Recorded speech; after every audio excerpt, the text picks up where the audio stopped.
Okay, so they've had the bet, the race is run purely straight, then the bookmakers had suspicions that they've been put in by a better punter.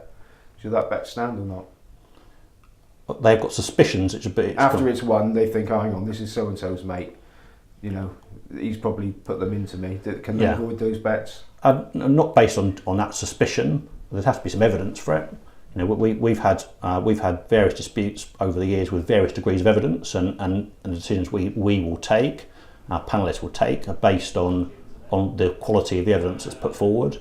One of the trends, it's not in betting, not in racing, one of the trends that we've seen quite recently is online casino operators saying that they believe that various people are linked because they're playing to the same strategy. So they're accepting a bonus, for example, and they're playing the same slot game using the same strategy, and it's one that they believe over a period of time, if they use the bonus shrewdly, sees that person making consistent profit, and they will say, we believe these people must be linked because it's so unlikely that all these people could choose to play this same game and choose to play it the same way. And we'll say, well, we could see why you're saying that, but we don't believe that following advice is reasonable grounds to avoid bets. You can't say that someone is linked to somebody else just because they've done the same thing.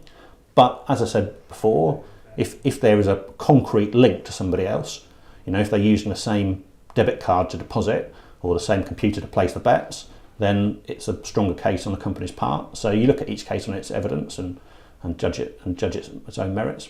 It sounds a bit rich for the casino operator be complaining that somebody was too clever for them. Well, there's a lot of irony in the submissions we see from punters and bookmakers. You know, so, as I said in an earlier question, you know, this whole idea that there should be recreational people and non-recreational people. Well, the gambling world attracts people who are looking to make money from it, and if companies can't accept that, then they probably shouldn't be in the industry. Okay, so just for an example, Richard, you've got a punter that's come into you and he's screaming the place down because the bookmaker's done him wrong. You start looking at the situation and you think, hang on a minute, this guy looks to be definitely at it. Would you be obliged to keep pursuing his case and investigate it, or would you at some point say, look mate, you know, you're obviously trying it on, we're no longer going to deal with, you know, help you out with this? Does that ever happen? Well, first of all, you don't often see anything instantly that makes you think that someone's trying it on. If you do, it's normally a shot bet, so you'll see a way a bet's been written out and you'll think, it's all over the place. There are some common styles of writing very ambiguous bets, and when you see them instantly. So there's a clause in our T's and C's that's standard to every dispute resolution body in the country, whether it's in gambling or any other sector, that says you're entitled to refuse a dispute that is vexatious or frivolous, and if a dispute just has no merit at all, then we can kick it out before we even start looking at it. But my inclination has always been to look as far as we can at every dispute, because you never know. Sometimes when you dig around, you find that there's something to be looked at. So for example, if somebody has written out a bet in a shop that's written ambiguously, you might want to say to the company, well, if this person does it regularly, can you show me examples of it? And can you show me it's been treated consistently? Because what wouldn't be acceptable would be that another bet's written in the same way and was settled as a loser, and then the next one's written in the same manner and that's made void. You know, you've either got to avoid them all or treat them as winners and losers. So there's often something to look at. So it's generally when you dig the deepest that you find the most interesting parts of the story, and sometimes that reflects badly on one party or the other, and we've seen both over the years. So what would be the worst cases that you've had to deal with from both sides? What are the punters and bookmakers that have been in the wrong but have tried to defend what they've done? Well, I think different people would answer that in different ways. I mean, if I asked all members of our panel, the 10 who've been here for the longest, I think they'd all give you different answers. There are some that amuse me with the barefaced cheek of the claim. So in terms of punters, there was somebody who came, he was up in arms, and he said, you know, this particular company has closed my account, and they say that I've had multiple accounts with multiple welcome bonuses, and it's not true. This is my only account. I'm the only one who lives at this address. Nobody else could have possibly used my computer. I demand payment of winnings. And when we looked into it, this particular punter had opened up something like 200 accounts, and in each account he'd changed one character in either his name, his address, or postcode, or phone number. He found that this particular company's systems, and this was a few years back, were not very sophisticated, and any changes would allow a new account to be opened. And all of his accounts were the name of a footballer and their squad number, and he'd opened an account in the name of everyone in the Man United squad, the Arsenal squad, the Liverpool squad, the Chelsea squad, the Real Madrid squad, the Barcelona, and he'd just done it systematically down the list, 1, 2, 3, 4, and it was so cheeky that you couldn't help but admire it. So you get some of those sort of things sometimes. In terms of the worst responses from gambling operators, I think the lowest ebb is a more general one, and that was when casino bonus terms became the most complex that they came, which was about a year and a half ago. So I remember going right back, I'd to say about 2003, 2004, and online casinos are getting going, and you used to have to send off for a CD-ROM, and you get the software and load it into your computer, and you play blackjack or roulette through this CD on your home computer through a dial-up link. And at that stage, you would get, if you put £50 in, they'd give you £50, and all you had to do was gamble it once, and you could withdraw the money. And people were making huge amounts of cash out of it. I knew lots of people who were saying, you've got to sign up to this. And it didn't appeal to me because I wanted to keep any accounts I had for betting. I didn't want to ruin it for the sake of a quick 50 quid. But lots of people were doing it. And so the companies changed it from being once to twice to 4 times to 8 times to 16 times.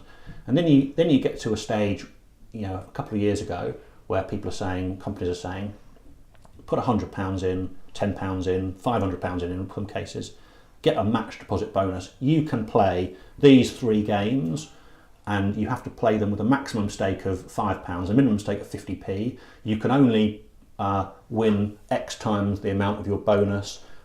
Any bets placed above this level will invalidate the whole bonus, and the list of clauses would go on, and they wouldn't necessarily be unfair clauses, but they'd be so difficult to read, and with a couple of companies, we quite high profile ones, we found that some of the most important clauses were right down at the very bottom of the list. So for example, it might say right at the bottom of a list of 50 clauses, anyone who deposits using PayPal invalidates it, can't take part in the offer. And you think, well, that's you should be told that when you try and make the deposit from PayPal. It should flash up and say you can't have the bonus of it. But yet that was being allowed, and then people are then spending hours playing these games and then getting to the end and then being told, oh, sorry, you can't withdraw anything. So I think the industry got lost in that period, and I'm glad that a body with the clout of the CMA took it on and looked at it, and I think has come up with things that both the industry and punters by and large would accept are now reasonable standards of how those offers are policed. I still don't like the offers for what it's worth. I still find the whole concept of upfront welcome bonuses very frustrating because they still cause problems. They still cause arguments about who's actually getting the bonus and who's controlling the account.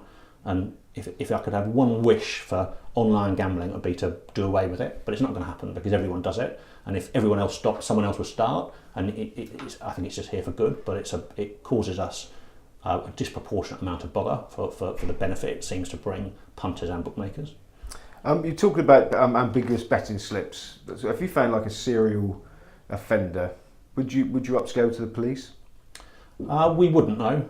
That's a company's job. If they think someone's defrauded them, they should report that to the police. And it works both ways. If a punter comes to us and they have evidence that their account's been breached, their bank account or their betting account, again, that's for them to refer to the police. But we occasionally wrestle with the dilemma of what happens if we see somebody taking the same approach to one bookmaker they've taken to another.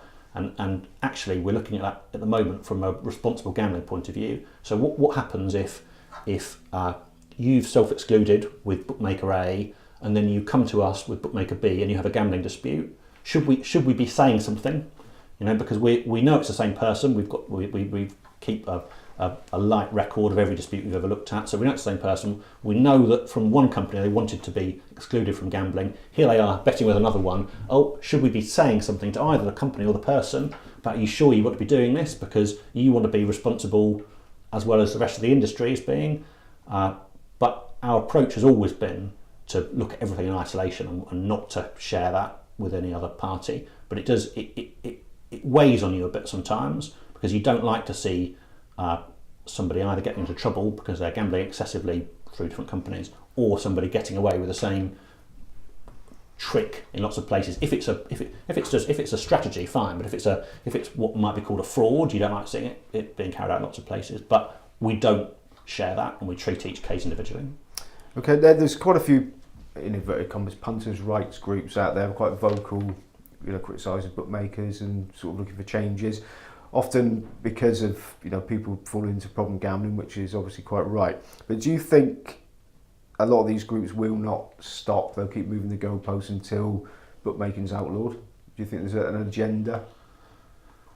I think that everybody who speaks either personally or on behalf of others of criticisms about the industry has different motivations behind it.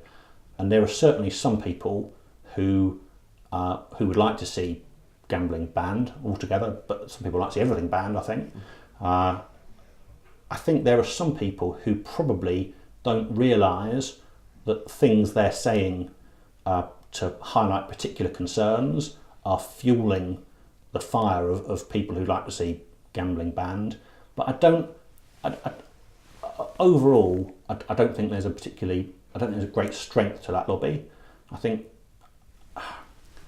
betting and gambling is part of the fabric of certainly British society, and I hope that the problems that people who've got complaints about individual companies are raising, either to us or to the media or to regulators or wherever it might be, only serve to make the industry operate in a more open and fairer manner.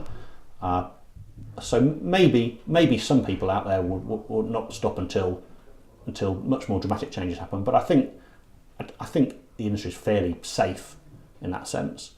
The most important thing from our point of view is that if people are going to make criticisms, they're valid criticisms. And sometimes we have seen or heard of examples where people have fabricated stories, or people have said they've brought cases to IBAS and had outcomes from IBAS that have just never happened. We've never seen the case. It's not anything we know about. And so you do worry sometimes that people might see that and react to it and make judgments on it when there's no merit to it at all. Okay, there's a lot more regulation these days. Do you think it's gone past the point of regulation to imposition now where bookmakers do their business? That's for the industry to answer, really. In terms of regulation of dispute resolution, there's been quite a lot published by the Gambling Commission about how that sector works, how the sector we're in works, and I don't think IBAS has agreed with everything the Commission's concluded, but I think we agree that the path they're working down is the right one, trying to make dispute resolution effective. I think if I had one concern about the approach the regulators are taking, it's that sometimes what they're telling operators to do isn't specific enough. There's quite a lot of generality to it. Be fairer, be more reasonable. But what would maybe be more helpful would be specific examples of this type of situation. The regulatory view is that you should do this. And I think that would be more helpful if there was a bit more of that.